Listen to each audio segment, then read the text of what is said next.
Thinking Aloud. Conversations on the leading edge of knowledge and discovery with psychologist Jeffrey Mishlove.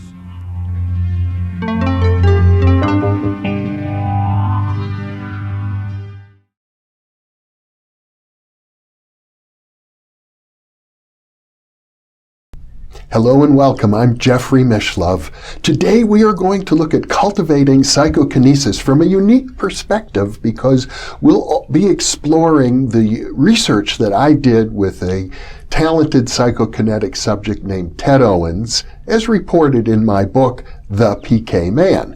And with me in the studio is Debra Lynne Katz, who has an unusual background as a researcher, twice the recipient of the Warcolier Award from the International Remote Viewing Association for an outstanding research proposal. She is also the president of the International School of Clairvoyance. She is a gifted psychic reader and a remote viewer, and the author of several books, including You Are Psychic, Extraordinary Psychic, and Freeing the Genie Within.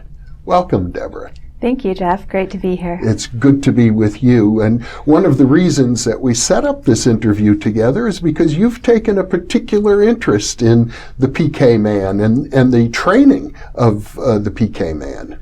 Yes, so the first time you talked about Ted Owens, I was just fascinated.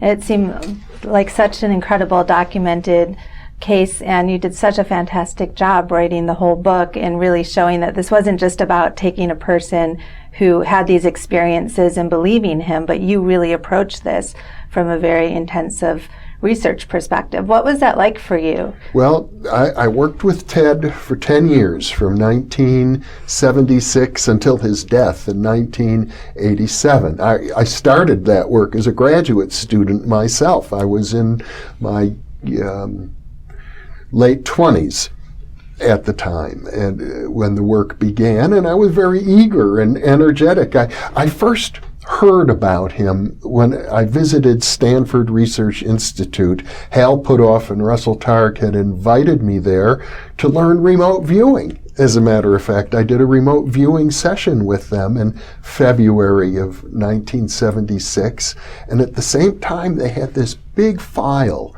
of papers, and they said, this strange fellow Ted Owens has been badgering us. And they said, we know he's got real abilities because he ended a drought here in California for us. And Russell Targ said, and I wrote back to him and I told him that was a good prediction. And he wrote back to me and he said, hell no, that was no prediction. I caused it.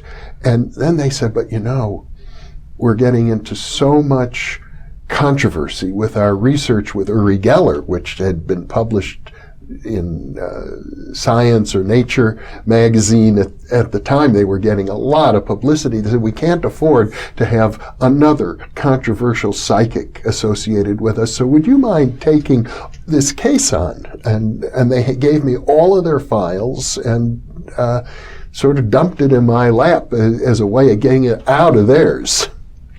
And there's so much to talk about with him. Mm-hmm. Could you give us a few examples of the point where you really believe that he may really have these abilities? Well, you know, when Puthoff and Targ told me right off the bat that there was this drought, and I knew about the drought, it was going on in the Bay Area at the time. People were rationing water, and the newspapers in Palo Alto that Russell and Hal showed me talked about the drought ended within days of Owens saying he would end the drought. But not just that. He said, I'm going to end it in a way you'll know it was me, because I have signatures that you will recognize. They will include weird weather, heat, sleet, hail, snow, which is very rare in the Bay Area, and he said there'll be UFO sightings as well, and power blackouts. All of that is part of his signature, and that's what happened. That's what was reported in the newspaper. So at that time, I was already a student of parapsychology, and I have to say, it's hard for people to appreciate what it was like back in the 1970s, but it seemed as if the research being done in parapsychology was going to change the world. There were two things that looked like they would change the world. One was computers, and the other, to me, was parapsychology. And I can look back and say, yes, computers did. Since the 1970s, they changed the world. The internet was just starting at that point. But progress in parapsychology has been much slower. And it's not that the phenomenon aren't real. Ted Owens produced over 160 demonstrations of his abilities, 2/3 of which produced dramatic results, but it's more than people can digest. Mm-hmm. And so even now, 30 years nearly after his death, I'm still talking about it because I think, people are just starting to have the capacity to appreciate what might be possible with regard to the human mind. So can you give us a couple examples? Now, I know you were with him a lot. You were actually at locations with him. Yes. So out of all those examples, what are the ones that really stick in your mind where you yourself saw the phenomenon? Well, no, to be honest with you, Deborah, even though I was with him on occasion, he dealt with large-scale phenomenon. So I wasn't necessarily present when they occurred. But he would call you up and say, this is going to happen, and yes. This is the way it's going to happen. Mm-hmm. And then it was interesting in the book because you would not just, even after it happened, then you would set up a control group. Yeah. Can you talk about that? Well, for example, he told me that he wished to produce an effect for me. And I was very happy that he was willing to work with me, and I knew that in the historical records he had shown the ability to produce UFO sightings. I thought that would be neat. So I said, do that for me, and he said, okay. Without giving me any time to prepare, he said, I'm going to make 3 UFO sightings happen within a 100-mile radius of San Francisco. And so I thought, good. But how do I know UFO sightings aren't happening everywhere all the time anyway? So I contacted a group of fellow graduate students at the University of California, San Diego, similar metropolitan community, and I said, would you monitor the San Diego area in the next 90 days, and we'll use that as a control to see if any UFO sightings occur. And there were 2 significant sightings, at least 2 in the Bay Area, not 3 as he had promised, but 2, and none in the San Diego area. So that was a control, but in retrospect, this kind of research does not lend itself well to the experimental method. But at least that demonstrates that you were trying, right? I did, yes, yeah, I did what I could as a graduate student, but I couldn't publish any of these results in any scientific journal. It was not possible to get the proper statistical database regarding the kinds of events he worked with: power blackouts, hurricanes, tornadoes, hot spells, cold spells, sporting events. Well, the sporting events probably come the closest to those that might be analyzable in a statistical manner. But then you would follow up, you would contact newspapers and radio stations to find out exactly what happened with the weather. It wasn't like you just took his word that it worked. Well, as a matter of fact, he did a lot of that for me. He'd say, I'm going to concentrate on this event or that event, and he'd send me the newspaper clippings. I would have, and I still have, postmarked letters from him on a particular date saying, I'm going to cause this event using my psychokinetic powers in conjunction with my space intelligence friends, invisible other dimensional beings who hover over the earth in a large, gigantic UFO. And then he would send me the newspaper clippings showing that these things had in fact occurred. He'd just cut them right out of the newspaper. They're easy to verify. They're still on the record. All these documents, I have several file drawers full of these documents. So he was easy to work with. He was trained in parapsychology as a research assistant for J.B. Rhine back in the 1940s. So he understood the importance of documenting what he could do. He wanted nothing more than to have a group of supportive scientists working with him to harness his abilities for the betterment of humanity. And did he ever get that? I mean, he had you studying him, but did he ever get his dream of people saying, hey, let's come together? And he had a small coterie of true believers who supported him financially. Some people were working class people who gave whenever they could, and there were occasional wealthy benefactors, but by and large, no, certainly not from the government. And I was the closest contact in the scientific community. There might have been one or two other individuals who took him seriously, but by and large, people were either in total disbelief that someone could have these abilities, or they were frightened.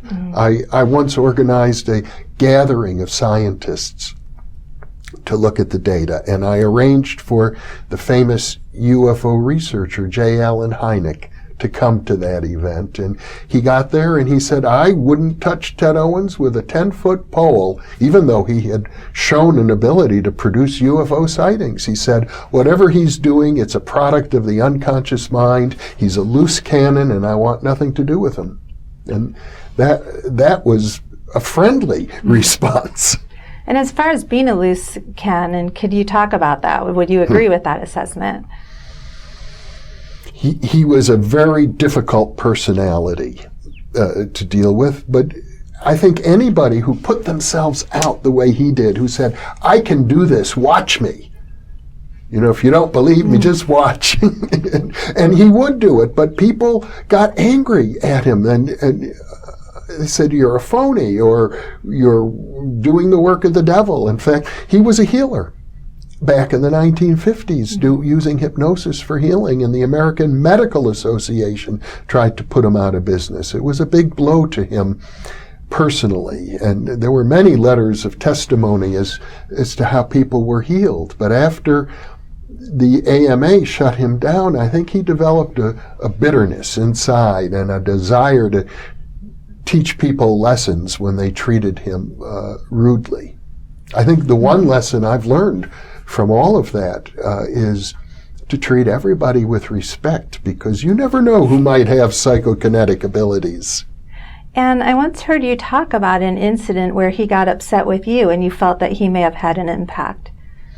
Yes, it happened, Deborah, because after this amazing UFO sighting that occurred as part of the San Francisco demonstration in 1976, where he told me he'll create a UFO, it will be seen by hundreds of witnesses, it will be photographed, a photograph of it will be published on the front page of one of your local newspapers, and that happened. But he had also told me he would create 3 UFO sightings, and at that point in time there were 2. So he was on the phone with me and he was going on about what a great job he had done producing this incredible, the best attested UFO sighting in history at that point, probably, although it never got into the annals of the UFO people. But I said to him, well, Ted, you haven't done everything that you said you were going to do. Oh, no. And at that point, he got very angry and he slammed the phone down. And I was feeling fine at the time, but within half an hour, I began to get a sore throat. And you know how you get that feeling like, uh-oh, I'm going to get a cold. This is like, my throat is so scratchy, I know what's going to happen now. And I was expecting it was going to get bad. And then, about an hour later or so, I was feeling pretty sick. He called me up, and without explaining anything, he said, Jeffrey, I'm sorry. I promise I will never do that again. Uh-oh. And within 15 minutes, everything lifted. I felt fine. That's very interesting. Yeah. So one of the things I thought would be really interesting to talk about, a lot of times conversations like this get into did it really happen and the proof. But let's say everything he was saying was true and that he was guided by this alien intelligence.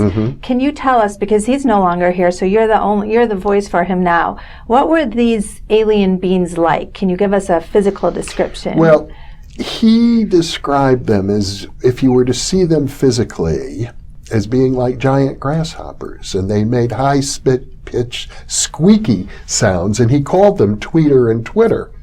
He also said that they had the ability to appear to you in different forms, and that they could appear to you as an energy being, so you wouldn't have to, if you would be frightened by the idea of a giant grasshopper or praying mantis kind of insectoid creature.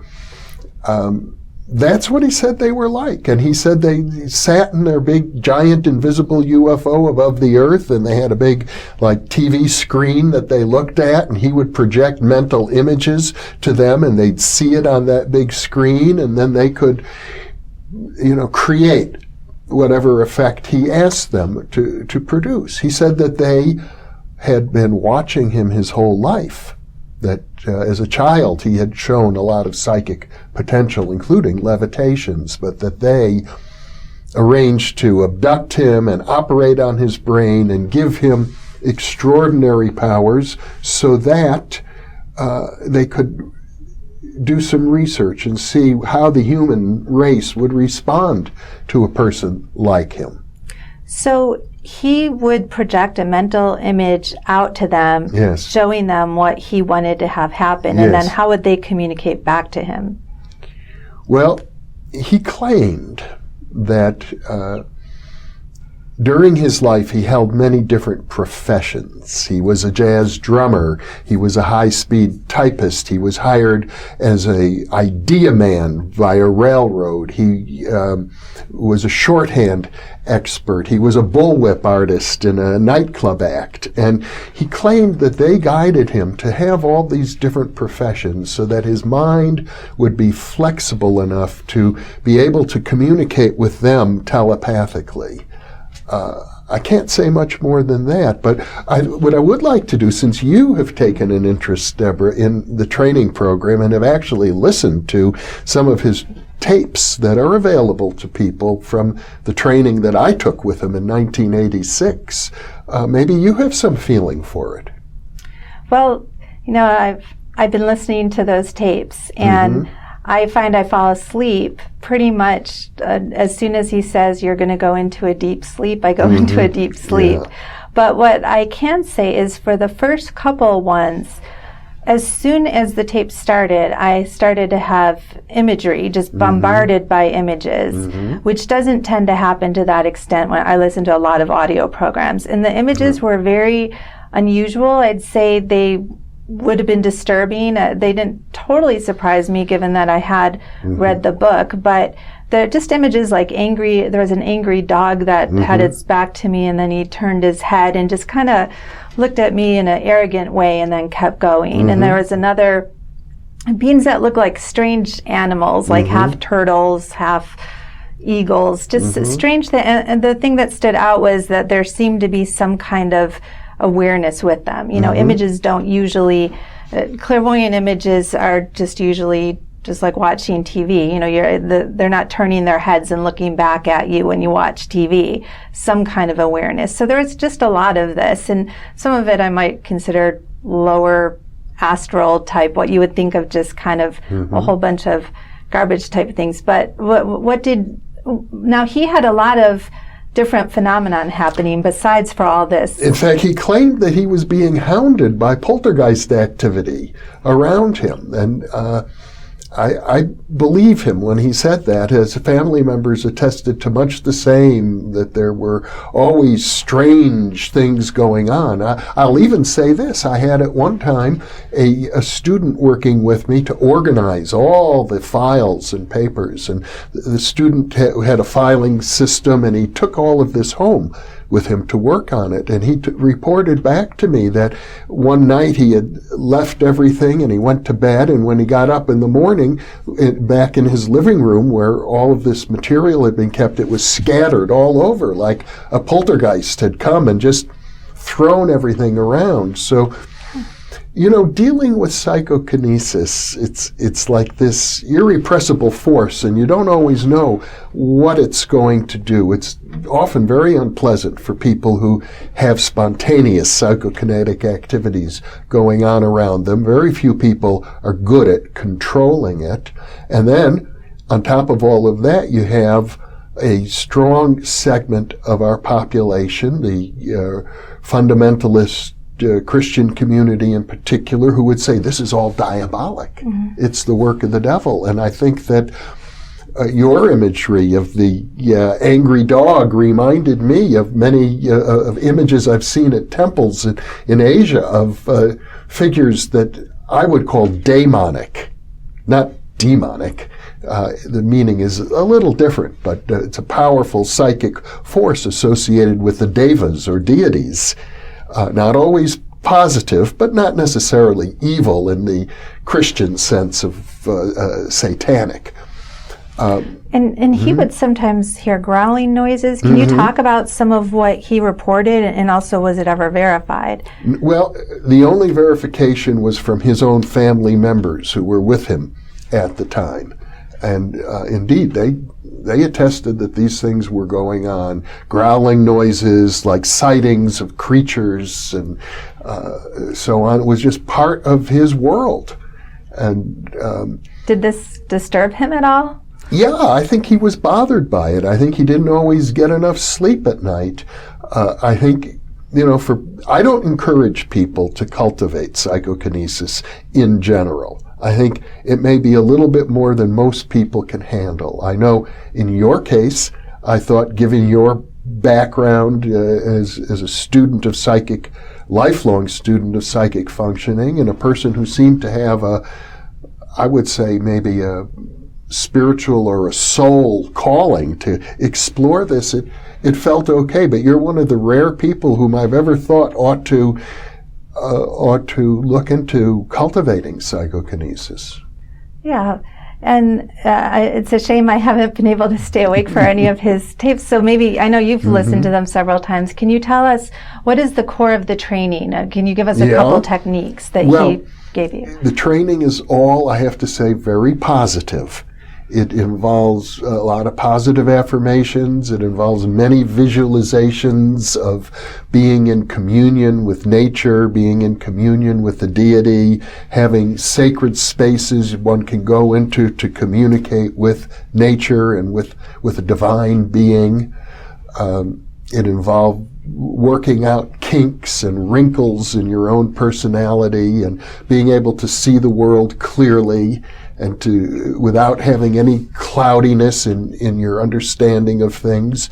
So all of that was 100% positive. And when I asked him about it, and I said, well, are you using hypnosis to help cultivate these abilities? He said, well, that's only the beginning, because he said what he was really doing is using his own psychokinetic abilities in the training with the help of the space intelligences, that you needed their cooperation. And he said most of what was going on in this training was coming from them and from his own PK, which is the parapsychological abbreviation for psychokinesis. And did he talk about why him? Why would the space aliens choose him for this? He claimed he was the first person they had found since Moses who could wield this kind of energy, who was able to handle it. And frankly, knowing the history of parapsychology as I do, and as my co-author of the original draft of the book, D. Scott Rogo, was a real expert on the history of parapsychology, there doesn't appear to be anyone else who has been studied who has exhibited that range of large-scale phenomenon, although it's not unknown in, say, the literature of shamanism. I'm inclined to think, since we only have a minute or so left, Deborah, to wrap things up, to say that this is a natural human talent.